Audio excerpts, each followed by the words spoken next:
The End of the Tether by Joseph Conrad, Chapter 1.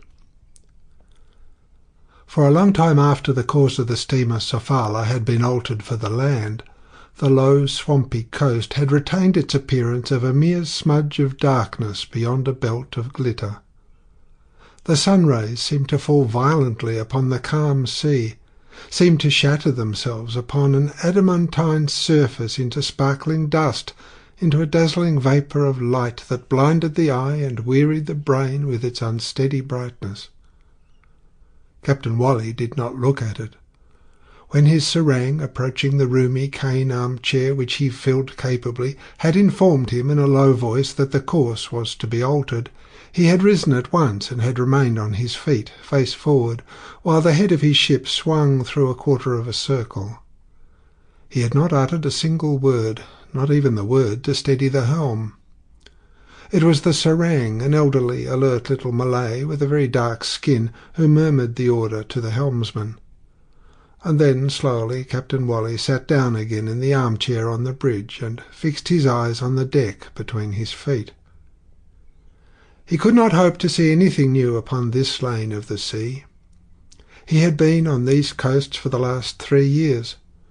From Low Cape to Malantan the distance was 50 miles, 6 hours steaming for the old ship with the tide, or 7 against. Then you steered straight for the land, and by 3 palms would appear on the sky, tall and slim, and with their dishevelled heads in a bunch as if in confidential criticism of the dark mangroves. The Sofala would be headed towards the sombre strip of the coast, which at a given moment, as the ship closed with it obliquely, would show several clean shining fractures, the brimful estuary of a river.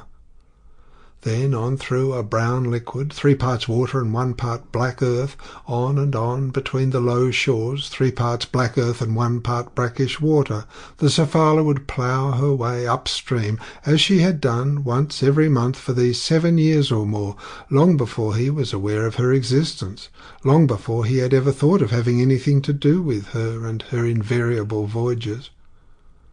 The old ship ought to have known the road better than her men, who had not been kept so long at it without a change, better than the faithful serang whom he had brought over from his last ship to keep the captain's watch, better than he himself, who had been her captain for the last 3 years only.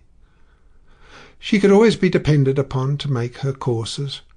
Her compasses were never out, she was no trouble at all to take about, as if her great age had given her knowledge, wisdom, and steadiness.